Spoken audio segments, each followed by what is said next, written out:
welcome to the 60th anniversary of the Airport Management Short Course. I think it was about 6 years ago today that the association told us to play. So maybe we've been going in and out of style, but we're guaranteed to raise a smile. So for those of you in the audience, show of hands, how many of you know the name of that song that was just played? Very good. Can anyone tell us what that was? Sergeant Pepper's. So we're doing something throughout the conference. Each one of the sessions will have a Beatles song playing. And if you know, and the song actually ties into the topic. So this one was all about starting the show, and so here we are. I have sheets in the back if you'd like to participate in this. If you can get all the names right for all the sessions, there's a $100 gift card that's on the line. So you got to stick around till even the last session when the conference wrap-up starts. And again, it's all themed. We wouldn't be here doing this unless we had sponsors that helped us out. Record amount of sponsors, record amount of attendees. So we thank you for being here. We're at 255 attendees. I think last year was our banner year, and we were about 231. So we appreciate the support, and we hope that we develop the content that you're all looking for. But you have to give me a minute. We have a long list of sponsors I'd like to go through. So Kaufman Associates, Mead & Hunt, Q&D Construction, CNS Companies, City of Phoenix Aviation Department, Daifuku Elite Line Services, EMS, JV Aviation, Kimley Horn Associates, McCarthy Building Companies, Parodies, Tartaglia, ACI, Armstrong, ASLPM, Dibble Engineering, Lean Engineering, PSM Squared, SP plus Bags, Aurora Engineers, Austin Commercial, Clear Channel Airports, CommuniQuest, DWL Architects and Planners, ESA Airports, HMMH, Lamar Airport Advertising Company, Monterey Peninsula Airport, Morrison Marley, Inc., RS&H, Wood Rogers, Inc., WSP, 80K Executive Search, Applied Pavement Technologies, Aviation Management Consulting Group, QSHQA, Sunt Construction. So thank you very much, sponsors.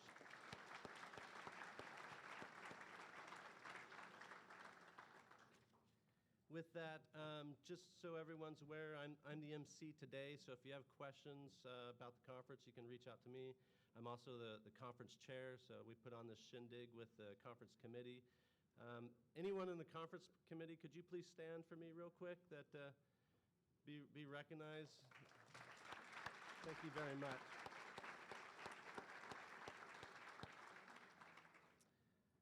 So at the beginning of each session, I'll be up here providing some housekeeping notes and generally keeping the flow of the conference moving along. And with that, I'd like to introduce for welcoming remarks, Marianne Leffel from the Monterey Peninsula Regional Airport, and she is the chair of the board. So, Marianne.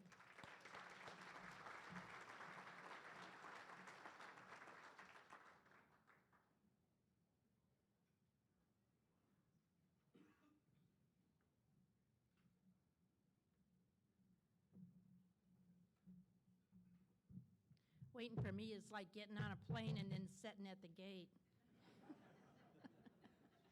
I really want to welcome all of you on behalf of my board and the staff at the Monterey Regional Airport. We're thrilled that you're here for another year. Once again, we have blessed you with pretty good weather, so we think you'll want to come back one more time. And I just want to talk to you a little bit about this region. Everyone sees the ocean and they think that we're all about ocean and golf. And actually, there's a little more to us than that. And if you like salad, we are the salad bowl of the world. And we have 89 specialty crops that are grown here that are really not grown hardly anyplace else. Those lovely things like arugula that everybody wants, right? The things that actually have been more and more. I applaud the people here because what they do is they develop a crop, they don't have much of a market for it, and then a year later, you are all eating Brussels sprouts. And I don't know any restaurant anymore that doesn't have Brussels sprouts on the menu. The other thing that seems to just have grown crazy is kale. Now, we have a Congressman Panetta here, and he's kind of like one of my kids, and he introduces me as his second mother, but we have an affinity for how much we hate kale. So I can be at almost any dinner around here, and I'll get a text message from Jimmy, and there'll be a picture of a kale salad, and he'll say, "Once again, your congressman is starving." We've got a huge military presence, and Fort Ord went away in 1993, and we lost 34,000 people almost overnight, and it was devastating for this community. But we have managed to really bounce back, and a lot of it is through government dollars. I have to say, we've got a university, which is an economic development tool, but is also paid for by tax dollars for the most part. So those of us who love economic development are working hard to bring things here that are actually paid for by people who are doing things and not just government subsidies. The military, we have the Navy Postgraduate School. They have students here right now from almost 90 countries. Some of them are long-distance learners who come in for short courses. But that school in itself for diplomacy is amazing. The Defense Language Institute plussed up over 2,000 students a couple of years ago. They are growing like crazy because I think everyone realizes that communication worldwide is what we need in order to get through some of the messes that we're in. I say that as a 23-year Army wife and a 24-year Navy mom. So I have nothing against the military. I'm just saying we got to be able to communicate. Agriculture is our biggest industry. It's topped out. When you do the economic benefit factors, it's about $10 billion now. In the airport benefits from that, much, because all of those buyers fly in and out of here on a regular basis. Tourism is alive and well and thriving, and we depend a lot of that, particularly along the coast. And education research. The money that the Packards put in for the aquarium, how many of you have been able to go or are going? Hopefully a lot.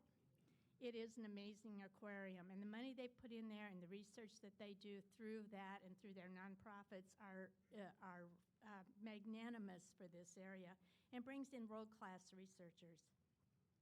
We are also the language capital of the world.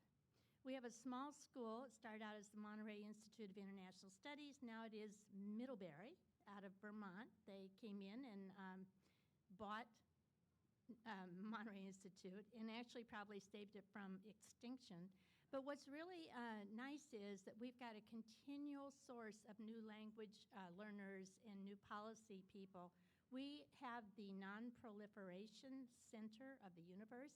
If you watch CNN or MSNBC or Fox or whoever your choice is, usually there's somebody on there on Sunday morning that is from the Middlebury Institute in Monterey, California. So we feel like for a little tiny place, we've got a pretty good touch on the world. I like to say that we are a micropolitan. So we are everything a big city has, but in a small space. And with that, I'm going to let you go out and explore. I hope you take the time to do that. I hope most of you flew in and out of Monterey. We've got some great new flights that we've added in the last couple of years and extended our destinations and want to continue to work with our airline partners on more. We like more. So if you're out, if you speak another language, go try it out on somebody. There's somebody here that can speak that. And enjoy your day. If you've got questions, I see 3 of my board members up here in front. Where's Director Sabo? He's right there. So there are 4 of us here, and we are very, very happy to answer anything and help you out if you've need directions or have questions. Thank you.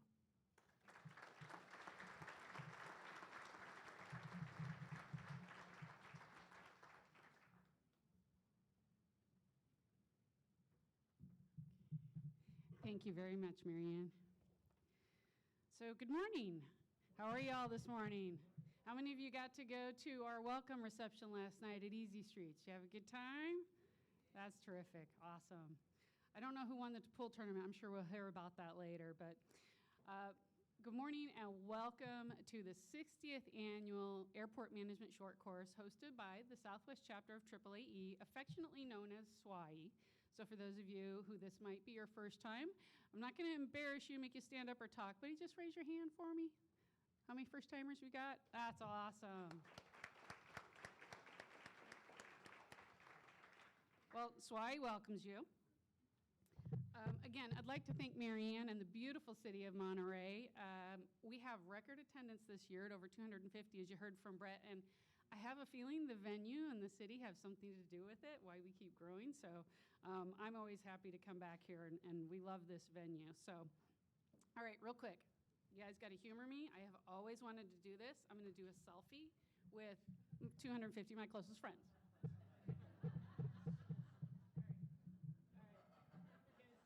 Smile. Okay, I'm going to have to do a couple because this is a big room.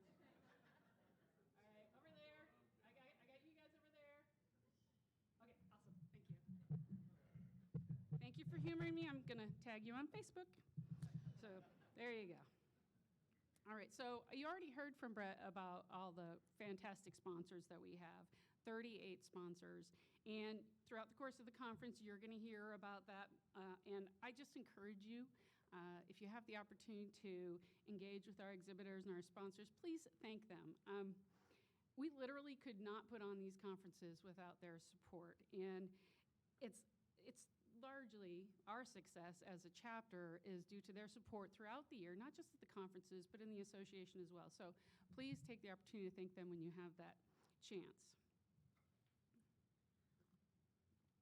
Can you believe this is the 60th Airport Management Short Course? I venture to say that most of us were not alive 60 years ago. There's a few. I'm not going to call you out. But just for fun, I want to review some highlights of what was going on in 1960, the year this all began. Eisenhower was president. Nixon was the VP. The population in the United States was 180 million compared to 331 million estimated today. In 1960, the United States launched the first weather satellite. And the NFL announced expansion teams for Dallas and Minneapolis-St. Paul. That matters to my husband. He's a Dallas fan. Sorry. I told him I was going to somehow work Dallas into this, and that was the best I could do. Movies that came out in 1960 include Psycho, The Magnificent Seven, the first one, and the original Ocean's 11. The average cost of a new home, $12,700. A new car was $2,600.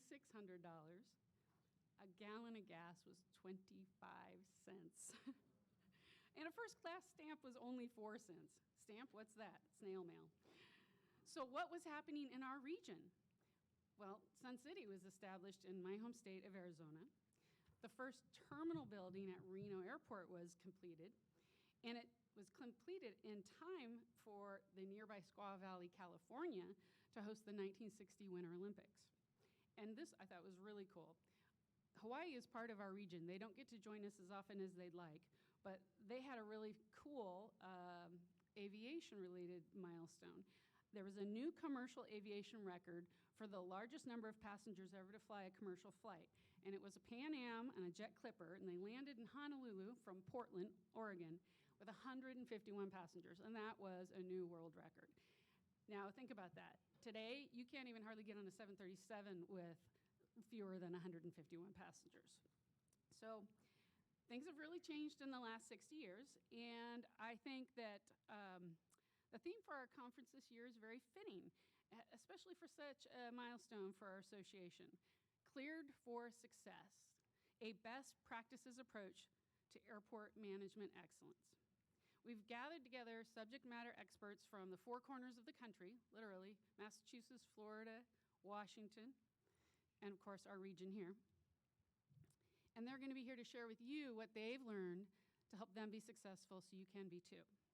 One of those speakers is joining us this morning on behalf of AAAE, And it is now my honor and personal pleasure to introduce our next guest in the lineup, who came all the way from Spokane, Washington. Larry Krauter is the CEO of Spokane International Airport, and he's the second vice chair of AAAE. He has been in the airport industry for over 31 years and is a graduate of Ohio State University. Go Buckeyes! In addition to being an accredited airport executive, a member of the American Institute of Certified Planners, a fellow of the Royal Aeronautical Society, a member of the U.S. Policy Committee of ACNA, he's also a single-engine and C-rated pilot. How cool is that? Please help me welcome Mr. Larry Krauter.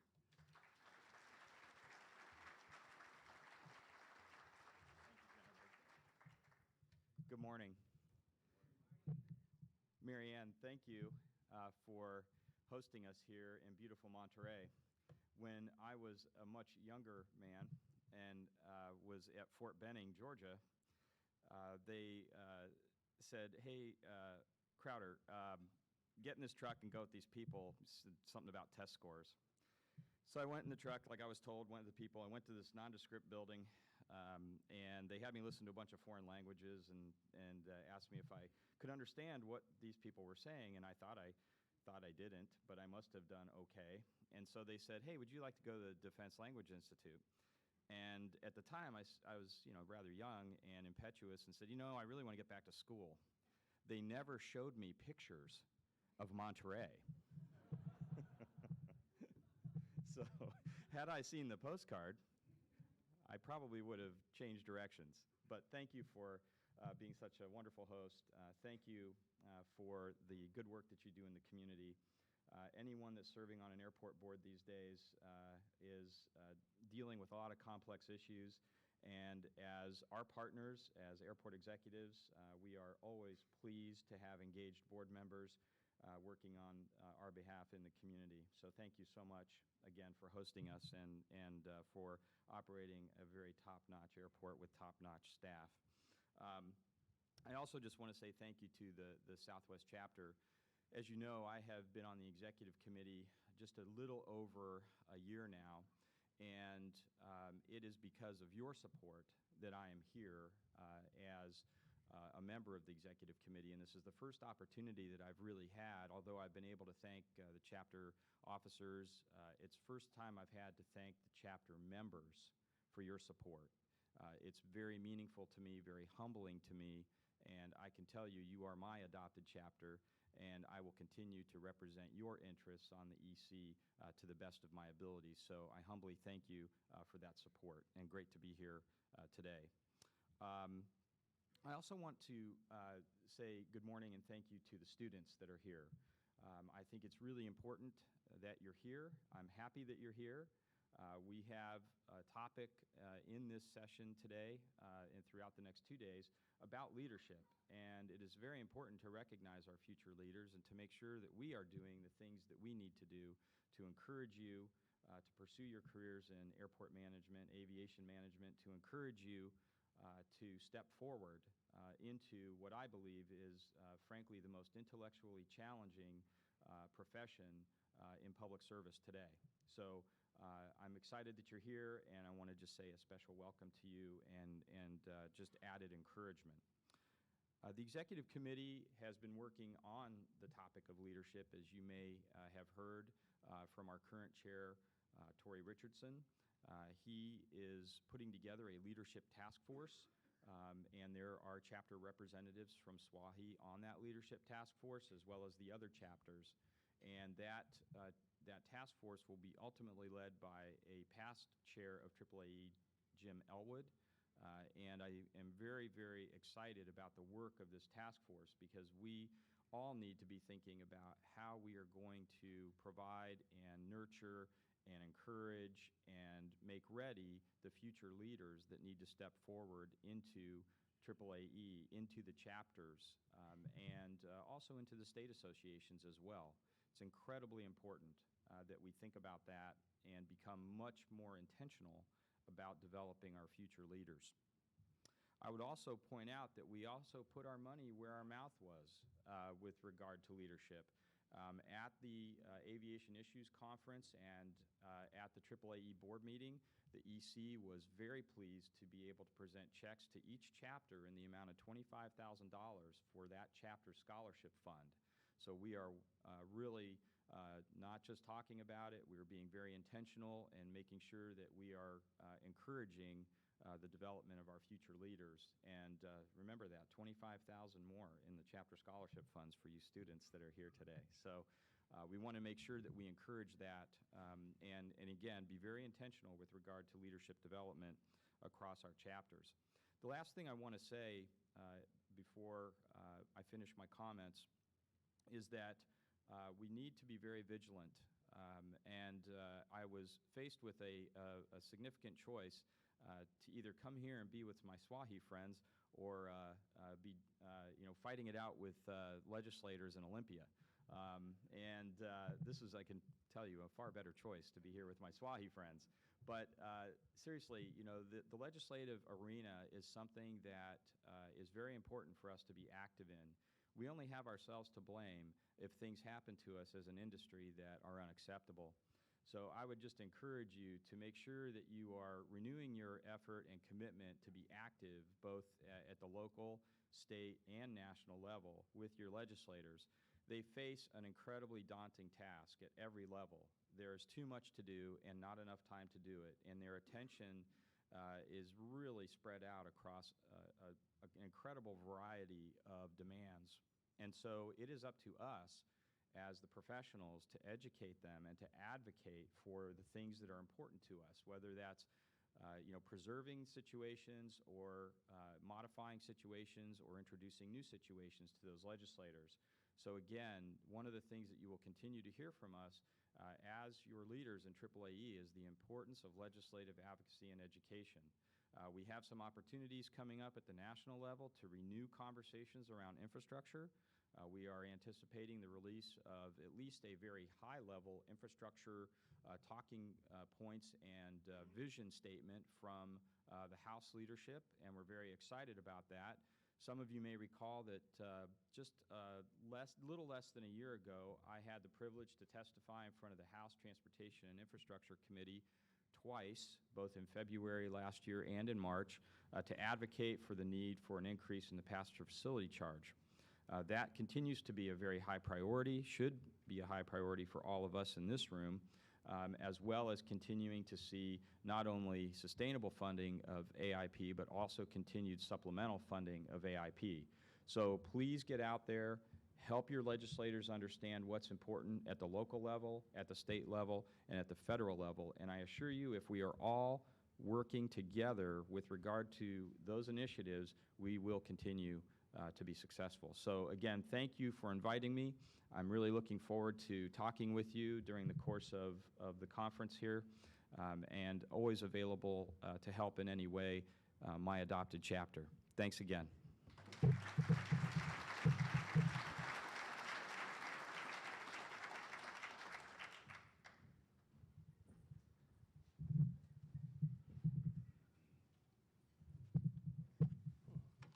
I was wondering where my phone went. It's been up here the whole time. So I thought I would introduce this now. For the past several years, for the speakers that come and speak, we do donations in their name to foundations or charities. And this year, we chose a local one out in Salinas, the Hartnell College Foundation. And through this program, they have the NASA SEMA program where they teach kids between the ages of 8 to 18 aerospace and aviation principles, and it's a summer-long program. So it's a certified program through Hartnell College, so we're grateful for all the speakers that come. So we'll be presenting each one of the speakers a certificate that has their name on it and the college foundation. So in total, we're donating over $1,500 to the Hartnell College Foundation NASA SEMA program. So thank you for all the speakers.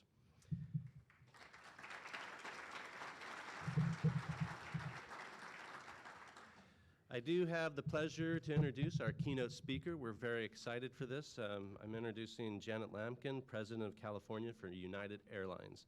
And I'd like to take a second to be able to read just a portion of Janet's bio. It's long, and so we've consolidated. She's accomplished much. So Janet is United's president for California. Appointed to the role in 2017, Janet drives the strategy for United growth in the state, which includes the airline's hubs in San Francisco and in Los Angeles. Janet leads United's drive to be the airline Californians choose to fly and the leading airline for a California customer. Janet works closely with local airport authorities and the state and city governments to develop short and long-term strategies to benefit United's customers and position United for further growth in California. As United's most senior executive in California, Janet engages with nonprofit and philanthropic organizations to deepen United's roots in California communities and the airlines it serves. So with that, Janet. Oh, there she is.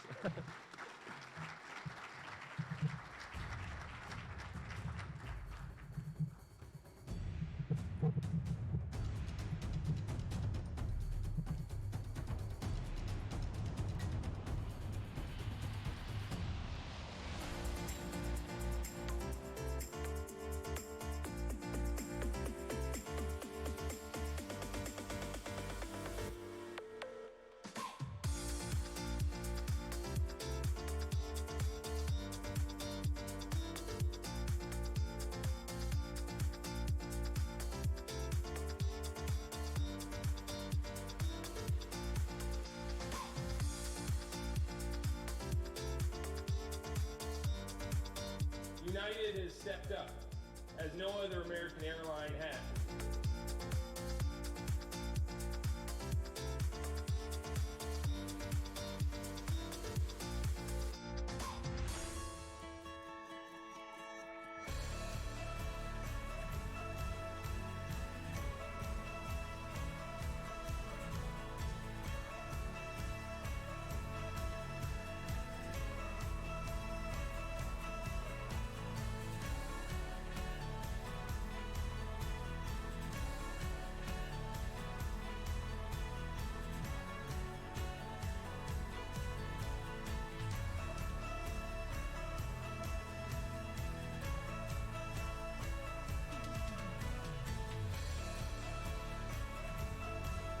To United Airlines, who stepped up in an exceptional way, thank you for believing in this town. You are my heroes.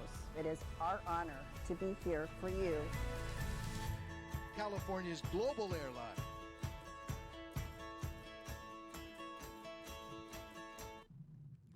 Well, good morning, everybody. It's really a pleasure to be here. We thought we would show that for you to just, it's a quick, easy visual way to get a glimpse of our narrative in California. We use that a lot with our sales customers as well as customers overseas. So gives them a little snippet of what it's like to be here in California. Again, I could not be more delighted to be here, and I thank you for this. It's in some ways old home week because I have known Marianne for, we were trying to decide, at least 15 years. My background is 20 years at Bank of America in finance, and so Marianne and I crossed paths during that time, and now here we are both in this industry together, and so that part's been great. And a shout out to the students as well. Welcome, and I really applaud you for being here. It's great. I wanted to just share with you a little bit about what we're doing at United and what we're focusing on and why I've come into this role after being outside the industry. And then I really hope that we can have a dialogue and you can ask some questions. As I said, I was not brought up in the industry like probably many of you were and most of my 90,000 colleagues at United. But the reason I came to United is I met Oscar Munoz in San Francisco about 3 years ago. And we were at an event. He started sharing with me his vision for the company and his vision about changing the culture of the company and focusing on the customer. And we had done a lot of that at Bank of America. And so I was just so inspired, frankly, by listening to Oscar talk about what he wanted to do and why. And when you know his history and the fact that he is doing this, it was really all the more stunning to me. So right after that dinner, about a week later, I got a call and I was told that there was a position being created and would I be interested in it. It was yet to be defined, but it was going to work with Oscar and Scott Kirby on really changing the culture and serving the customer. And so I jumped at it, and that was 2 years ago, and we are well on our way and down that path. So a little bit about what my team does, since it is a new role, it's a little bit unique, is that we try to drive increased business in California. And everything I say today is about California because obviously I'm president of California, but you can extrapolate that out to the whole West, impacting each of you. Our goal really is, as said, is to really grow the company and to really create the best customer experience for our customers so people want to fly with United. We do that primarily by working with 4 key stakeholder groups. Customers, obviously, first and foremost, we listen very closely to them. Our employees, also first and foremost, and really listening to them as well and ensuring that we're giving them the tools they need to serve the customer the way we know they want to serve them. We obviously have our airport partners, all of you, and that's a critical part. You're a critical stakeholder and partner with us. And then the community is the last one that we work closely with, and ensure that our communities that we serve understand that we are part of the community. We're in the DNA of California communities.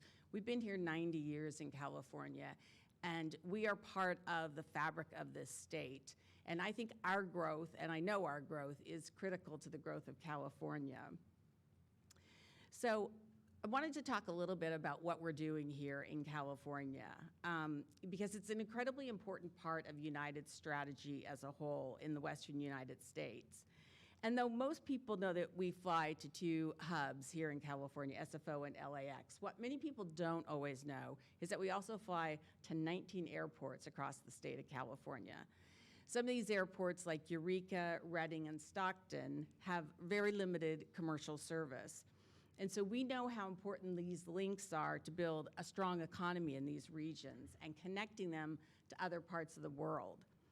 One of the key components of our overall network strategy and growth is the hub and spoke network.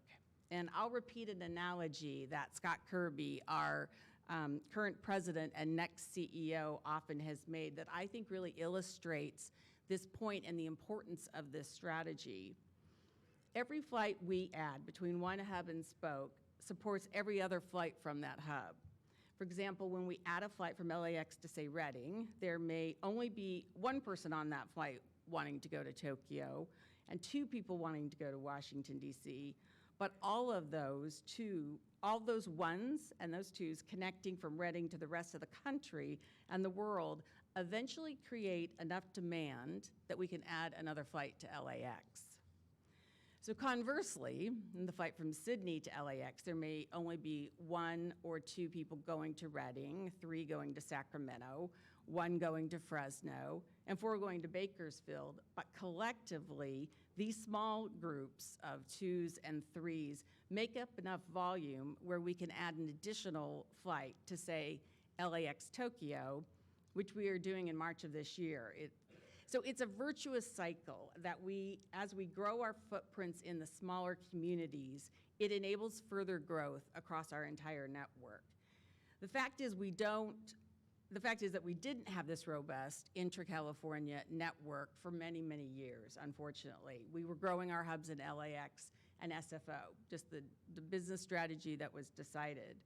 But we have decided that this hub and spoke strategy, which is really what Scott has brought to the company, is really important, and it really is dependent on that intra-California connection.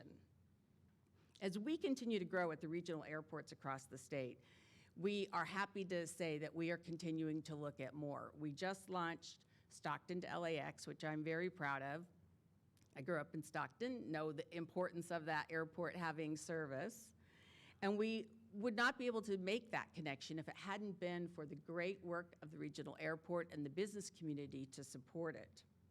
And we're going to continue to grow.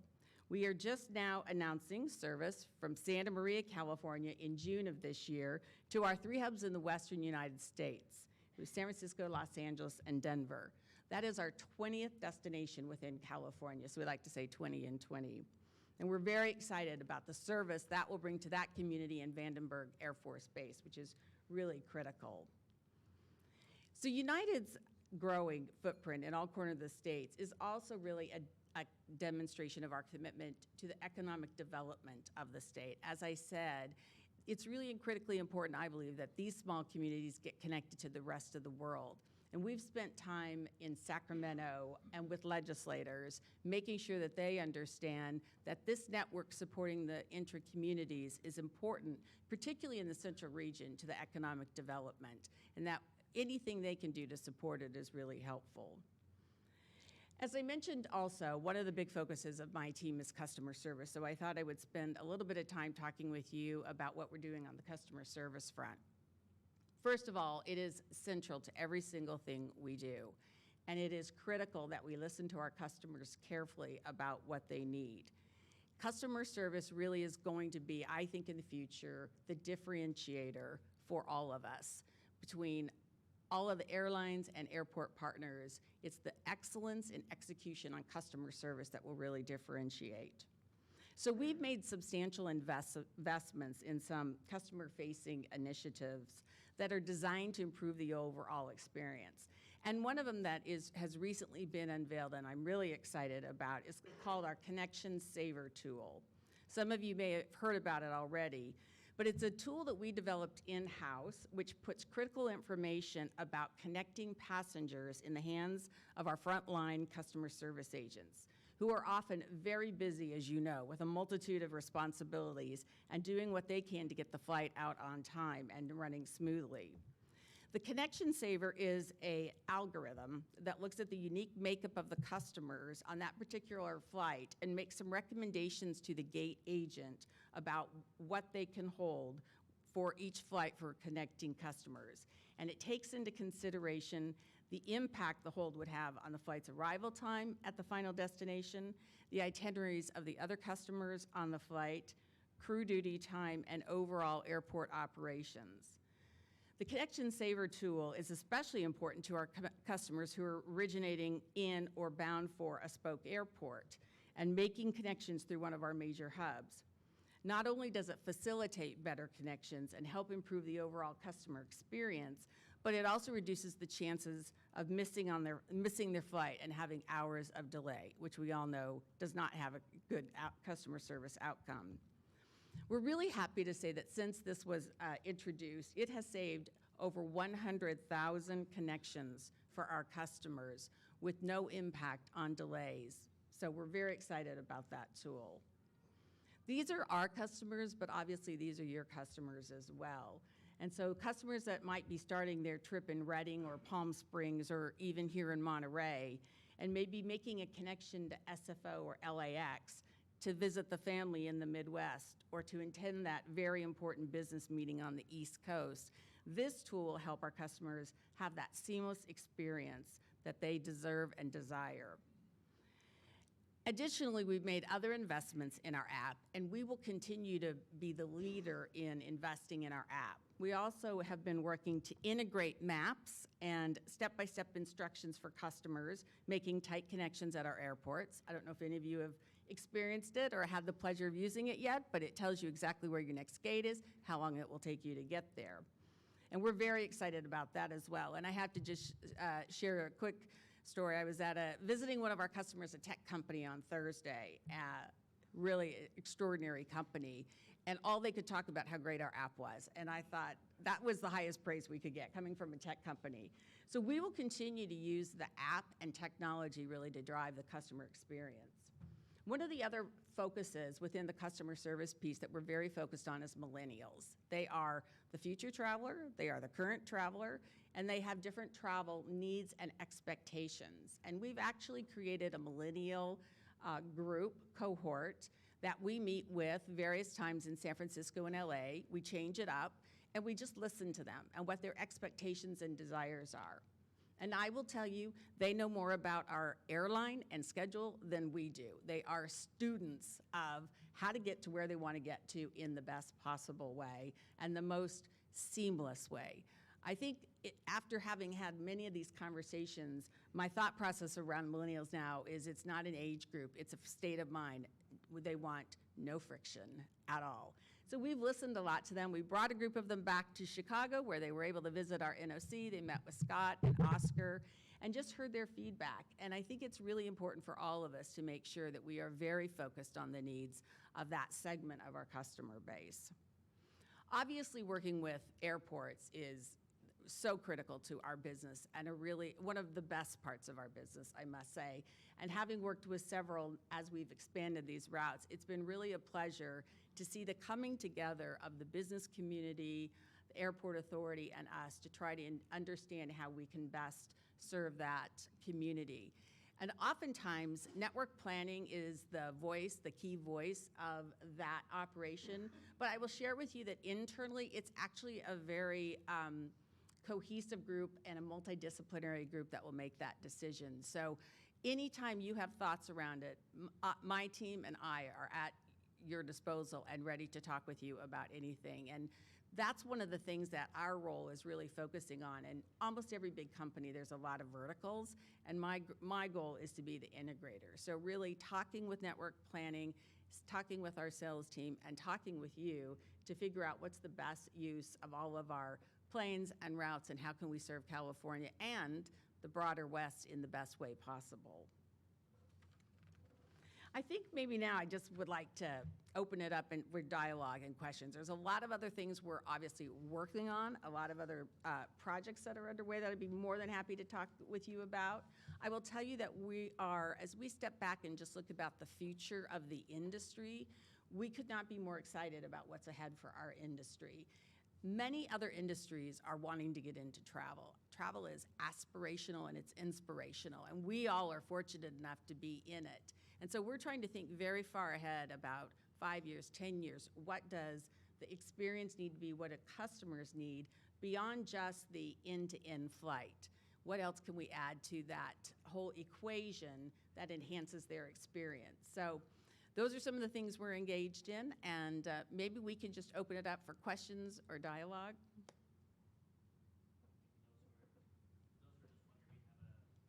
For those who are wondering, we have a microphone in the back.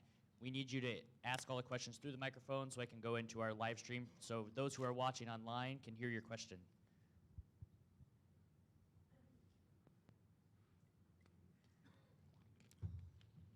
I hope the students have a question too. Thank you very kindly. Good morning, and thanks for being here. I'm Joe Husband, and I work in Arizona. My question really relates to, in a very large and very geographically dispersed system with all of the employees that you talk about, what were some of the tools, and I realize there's a big list, but what are some of the tools that you use to sort of change that customer-centric focus throughout your organization? A really great question, and I have to tell you that was one of the biggest dilemmas to me coming from an industry where the typical day routine has a starting point where the team all comes together and you can rally around with a manager. This is what we're doing, this is our goal, and that connection. And coming to this industry without that routine was really challenging. How do we do that? So a couple of things I will say is we definitely use our intra-email service, but not everybody uses that or has the time, and we understand that. So one of the things that we did, last year, we invested a significant amount of money, and we brought every single flight attendant back to Chicago. It took the entire year to get them all back there in a small group. We spent 3 days with them. Oscar and Scott carved out the time, and 3 days with them to kind of share with them, here's what we're trying to do, here is why your role is so important to it, and just engage with them for 3 days. It has made a significant difference, and we're tracking the customer service scores of those. Well, actually, as the year went on, we were tracking those that had been there. Customer service scores for those flights were improving, and now that we've been through the entire year with all of them, they continue to improve. We're now doing the same this year with customer service agents, and so we've just had our second group back, going back to Chicago. And then each of our hub leaders spends a lot of time with our teams, really engaging with them about customer service and what that looks like. You know, I think one of the things that we discovered is that we had been very focused, as we should be and always will be, safety first. And we really hadn't talked and taught our teams how to really make that connection with the customer. And so that's a lot of what we're focusing on, is what does it mean to be caring to the customer and take care of their needs and understand their challenges. One of the quick things we did at SFO early in this process was we brought in a public speaker instructor for all of our customer service agents. And the instruction was really, how do you deliver across a microphone a message that calms the whole situation down, that really is in control, that's hospitable. So we're doing a lot of those techniques too. We're using speaking instructors to help them understand how to speak to a customer group or an individual customer in a way that really takes out the friction and really listens to what they need to hear. Hi, good morning, Janet. Good morning. Rod Dinger with ADK Executive Search. Two comments and then a quick question. First, thank you for being here today and talking about the future of United, and definitely love what you said about the connections intra-California. You know, we're coming back from the days of AirCal and PSA of all of that stuff, but appreciate that. Also love the thought of I believe you call it the connection saver. I was on a plane and we were delayed, or not delayed, we were waiting for connecting passengers, and I leaned over to my wife and said, I'm okay with it because one day it could be us trying to connect. Right. So I also like that.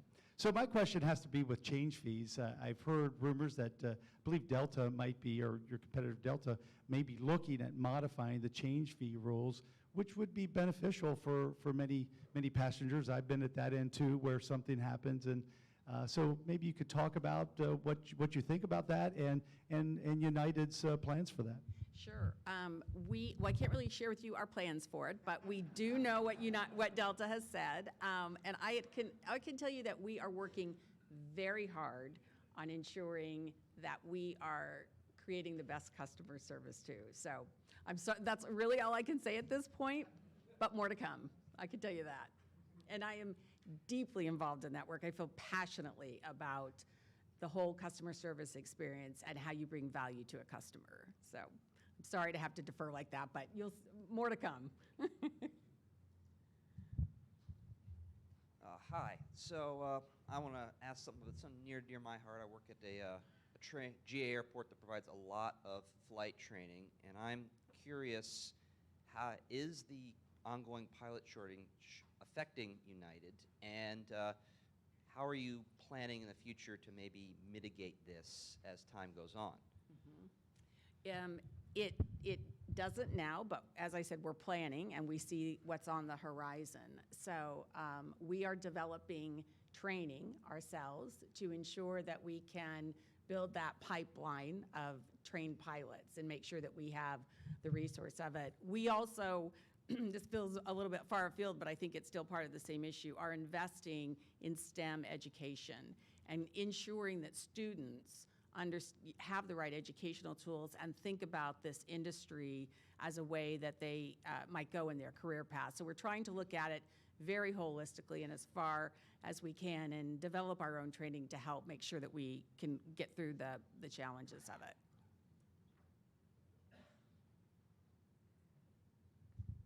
Good morning. Thank you, Janet, for being here. What role does service recovery play in your customer service training? You know, helping the customer service agents to not lose that customer for life? Mm-hmm. It's a really key part of it, and we're very focused on it. We've made several improvements to it along the way already, which is to automate some of it in a not in an impersonal way, but in a way to get to a resolution quickly.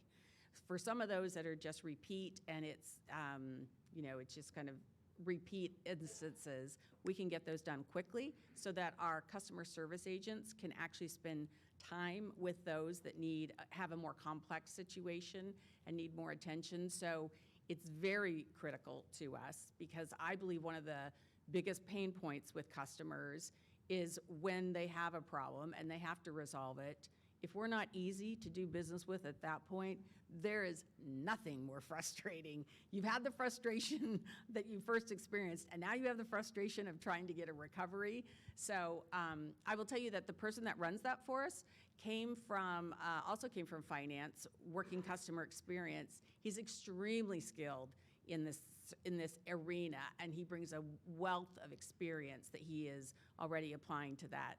So in my view, we can't go fast enough on that one, but we're very, very focused on it. Good morning. Thank you for coming out. I know we always try to get an airline here, and so thank you for coming. So there's a large group of us here that are from the smaller communities and rural airports, spread out. Of course, I'm going to be a selfish plug here because I'd love to have United back in my community in Arizona, in the great Southwest, in Yuma, just in case you got your counterpart in Arizona. Yep. Barney here has stole your service already up in Flagstaff, beautiful Flagstaff. But our question, and I'm going to say that because I'm going to include him and a few others, is as far as aircraft availability and potential growth in markets. Of course, a lot of us want to get up to SFO into Denver, have more connectivity. What's the growth plan for I would say, to acquire additional jets that are going to service those regional lines? And then also, what are your future forecasting so that you can get back into some communities that you exited out that can bring back that service? And where do you guys see that future for a lot of us who are very much looking forward to having United back or expand? Correct, Barney?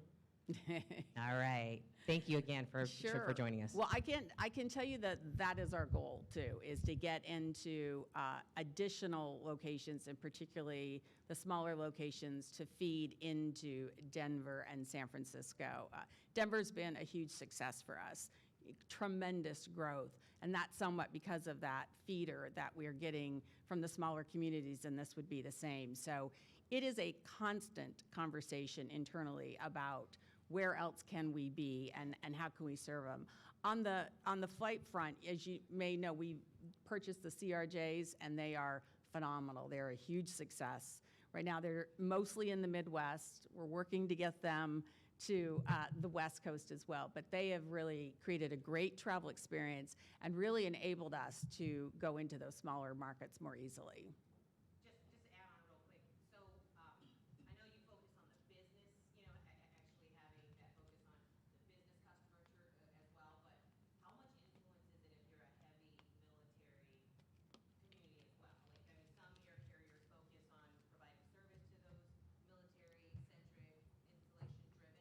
Yes.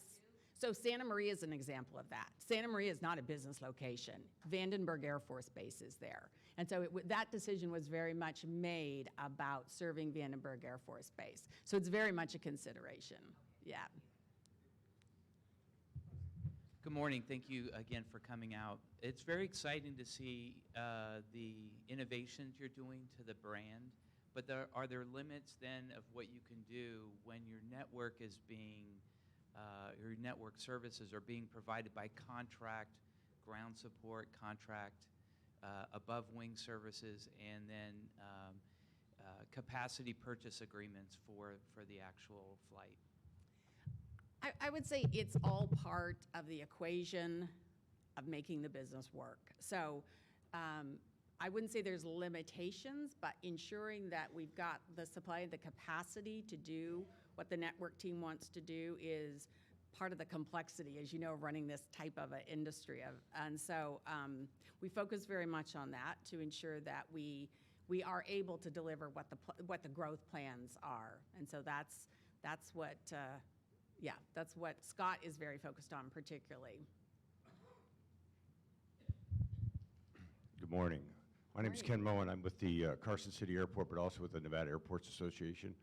And I want to dovetail just a little bit on what Larry Krauter said from Spokane about one of the big pieces that connects United Airlines with their airports, and that's their airport partners. Mm-hmm. And the elephant in the room is probably the PFC discussion. And though you may not have a direct answer to that, with your conversation with your counterparts to get support for the PFCs and what the airports can do to help their airline partners. Yeah, we might need to take that one offline. But I would say that our airport partners are really important and critical to that one. So maybe we could actually talk about that one offline.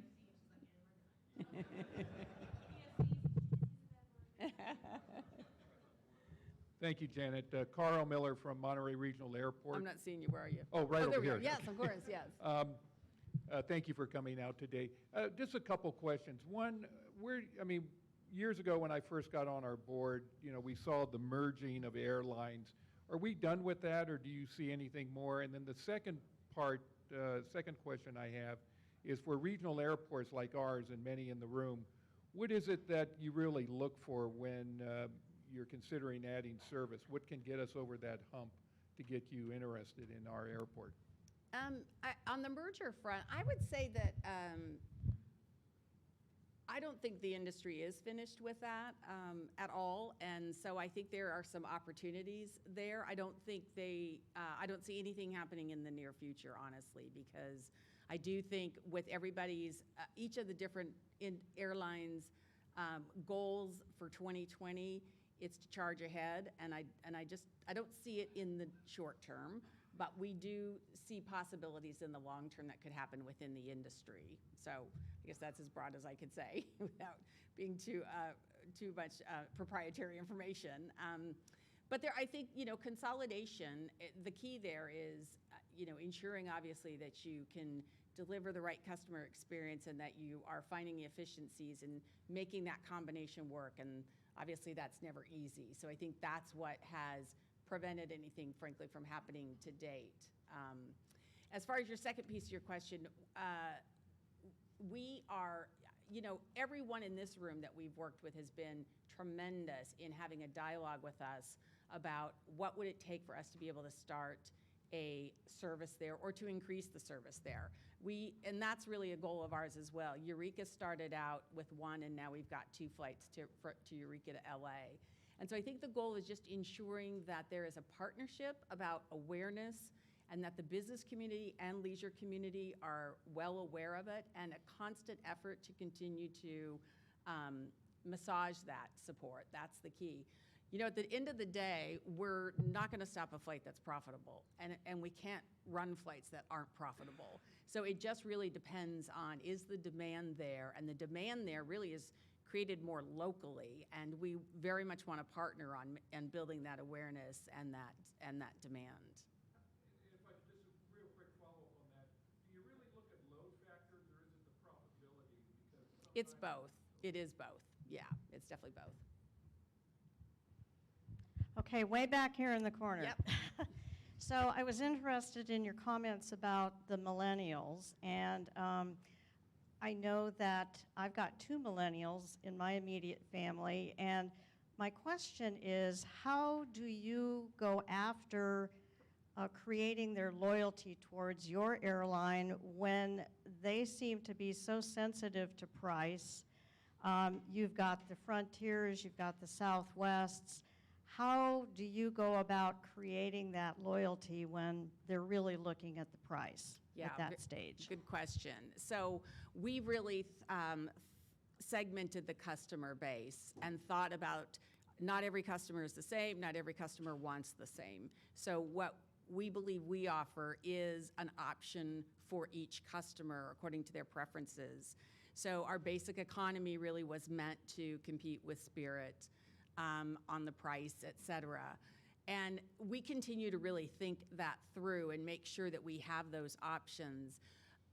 One of our advantages are, we have many advantages over a Spirit or some of the other competitors that often appeal to the millennials, and that is our product is, we believe, much better. Our routes are substantially better, particularly when you combine it with Star Alliance. And we use social media. Frankly, we reach out to them in ways that they're on channels that they respond to. So we're doing a lot of promoting around locations and destinations that we believe appeal to them. And then obviously Mileage Plus is really a wonderful tool that we have to create stickiness with all customers, millennials as well. So it's those combination of things, but we're very mindful of what that competitive environment is, and we're working really hard to compete with those others, and we believe we have a far better whole value proposition for that segment. All right, if I right. can get a round of applause for Janet Thank Leffel. you.